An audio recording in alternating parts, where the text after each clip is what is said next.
My God, I just recorded an entire show without my microphone on, and I didn't notice it. Like, what is wrong with me, people? Absolutely crazy. I'm very sorry to myself. Sorry, myself. Sorry, Joey. Okay, hand. Well, we're back now.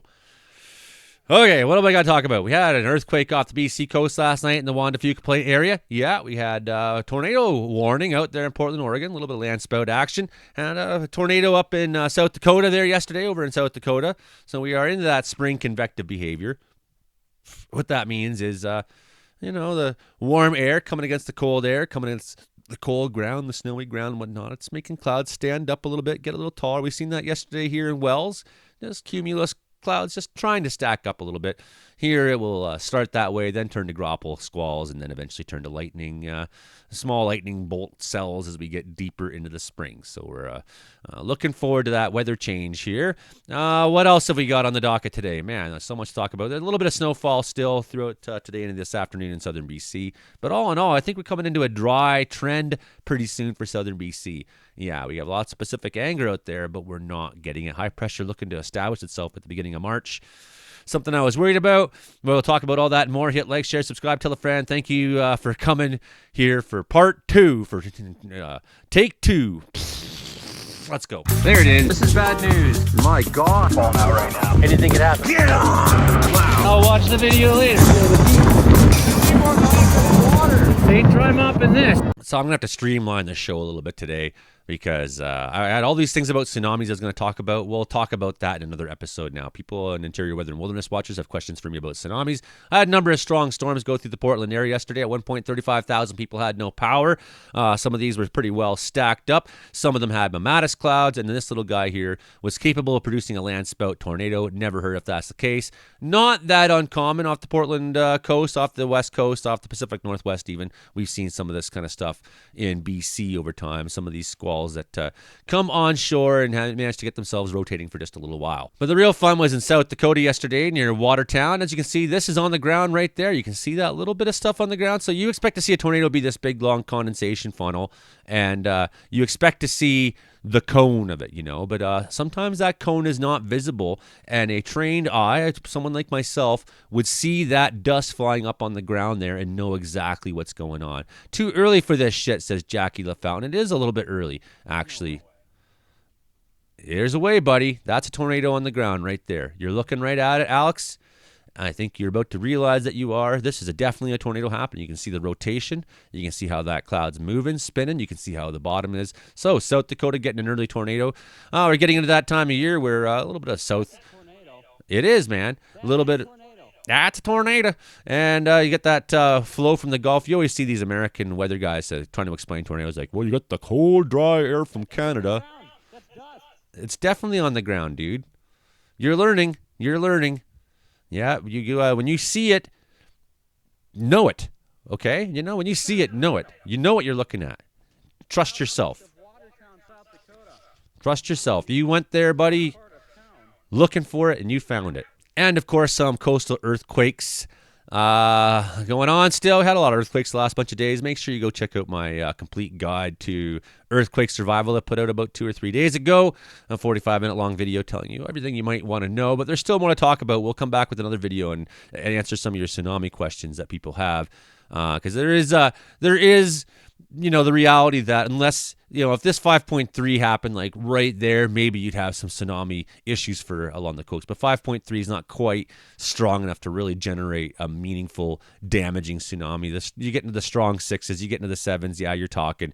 You get into the 9s, most definitely going to be a catastrophic event up and down the coast. If it's on this side of Vancouver Island and you're on that side, the water levels are definitely going to be higher on this side than on that side, but water will envelop around. And we'll talk about all that stuff there at some point. But yeah, so this was on the Juan de Fuca Plate. No, it's not a sign that the big one's coming. We've had tens and tens and tens of thousands of earthquakes there since 1700.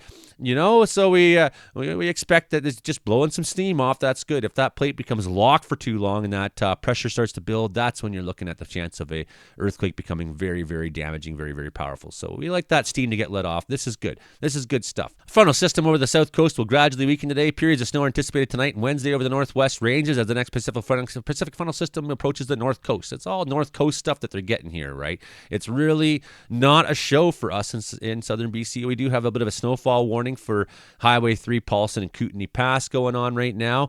We definitely have some major warnings going on for Newfoundland, but that's totally out of our forecast zone. We got bringing a drying trend for the south coast and most of the interior ranges. Southern BC on Wednesday brings a drying trend. So that's the drying trend that I think is going to be carrying on till sometime maybe like the 8th of March for most of us in southern BC. Northern BC will get some precip, a couple rounds of it. But here in the Cariboo, I'm not expecting a whole lot over the next bunch of days. Maybe we get some of those convective cells like we just talked about, where some of that moisture is just getting in here, and just getting enough warmth in the afternoon to kind of make the clouds stand up a little bit, stack up. And if we were seeing that behavior far to the south of us, eventually that behavior will work its way north. We did have some lightning in the prairies this week and things like that as well. Looking at the last 12 hours, you can see southern BC taking a little bit of that precip there. Some of that's still falling in the, in the South Kootenays. Here's that next storm looking pretty well organized. It's going to maintain its structure for a couple days there. And it's going to make its way up in the northern coast. Then it's going to squeeze on through and redevelop onto the Alberta side, become its own low. That should make some more Chinook conditions for southern prairies, while north, maybe up in northern Saskatchewan, you might be seeing temperature still in the teens, minus teens, right? So cold in the north, but warm sector of that low when it comes will keep things still fairly Chinook-like for Calgary and whatnot for a bunch of days still yet once this passes through. But that will be more of a northern story. I think most of the kinds of places that we'll be seeing precip from this low when it does get into land and move across will be areas like Thompson, Manitoba, up through northern Saskatchewan. So this storm's following this storm. This one out here, 981, it's going to sink rapidly, going to deepen rapidly, get down to like 950s or 60s or something like that. But it's going to follow course up towards the Alaska Panhandle. So I think areas along the coast mountains, areas in northern BC, you're still looking at quite a bit of precip over the next bunch of days. Going to be a pretty strong wind event there on Wednesday. We expect to see some wind warnings along the coast, maybe seeing gusts of 100 kilometers, sustained of 70 and things like that when this storm here makes its way known tomorrow. So expect some wind warnings and things like that to be popping up in Environment Canada over the next bunch of days. Okay, let's look at the general picture. As you can see, there's also this guy down here that's going to make its way up to Newfoundland and become a very coherent and organized storm over the next bunch of days. So that's kind of the gist. We're looking at Tuesday. This is the third time I've actually shot this video, because the first time I shot it, I had my face in the way the whole time. So I was actually sitting here like, well, let's talk about the map today. And, so on the map right now is my face. It didn't really work out very well. So then I realized my microphone wasn't on. So I'm having to, this is the third time reshooting this. And now I'm very impatient. I don't really want to go on a whole lot longer about it to tell you it's mostly a fairly boring forecast for southern BC. As you can see, 978. It's maintained its structure, moving to northern BC. Going to see some strong winds up in the course. You can see this guy here has already dropped rapidly. I'm not sure if that's going to meet bomb cyclone criteria. Long tail on the comma here. Maybe some atmospheric river conditions moving up into the north there, moving up to the Alaska Panhandle. Northern BC seeing a little bit. Expect to see some of this snowfall into the Yukon, into Watson Lake, into Whitehorse, a little bit into the Northwest Territories. This weak low in the prairies is going to keep moving on. This guy is going to come on in and assert itself and reestablish itself. 956. So look at that. Next low was really, really deep. And, we'd be so lucky if it would come to BC. We absolutely require this kind of a storm to hit us more directly. We need more snow. We need more precip. And I don't see it coming here much in the Long Ranger. I think we're really, looking at that high pressure right here. It's being sneaky. It wants to establish itself. It wants to take over. This high pressure is supposed to live out here off the coast, just for you don't know. That's like, there's a specific name for it, and I always forget. I don't even care. I just call it the high pressure. I call it the California high pressure zone. Generally, it lives off the coast of California, Oregon, and whatnot. Generally, is why Southern California is a pretty dry place, right? Look at that storm. That is incredible. Northern BC taking some heavy snow. Look at some of these wind totals. You're looking at sustained winds in the 60s, 70s. Maybe seeing gusts on Wednesday up through the parts of northern Vancouver Island, up the north coast, in towards Kitimat, into Prince Rupert, some of that on Haida and the Alaska Panhandle. Heavy snow into the north, heavy snow in the north. And now we're going to watch. You can see how these isobars are bending and warping. And what's going to happen is this guy's trying to, these little shortwave bends are signs that this guy's trying to jump across and over. So it's going to do that successfully. But as you can see, southern BC, not getting much of it. That high pressure being a pretty effective block. 1033 sitting down there in the bottom tip of Idaho. 1033. So very strong high, very strong. It's not looking to break down as soon as we'd like. So do we see a little bit of precip move through BC on Thursday? Yeah, we could see a band come through at some point.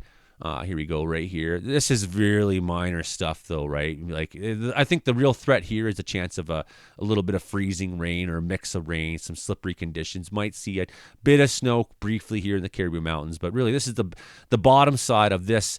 Here's where all the precip's happening. Flin Flon, Manitoba, all through northern Stony Rapids, up towards Hay River. So you're watching that large low take over. And you can see how Calgary is sitting at 9, 10, 11 degrees throughout the day there on Thursday. So really enjoying the warm sector. Very windy in the southern prairies. Expect that on Thursday. Expect your house to be blowing all over the place. Expect your cat to be blown from Calgary to Winnipeg. You know, that's why all the mosquitoes end up in Manitoba, by the way. They all get just carried by the strong prairie winds across, and they all kind of stack up there finally in Manitoba. So there you go. Nice little storm for you, Manitoba into northern Ontario. Winnipeg probably not seeing any of that. High pressure establishing itself pretty good in BC. Not going to see much change there. Yeah, there we go. As you can see, we're coming into a dry time in southern BC, actually.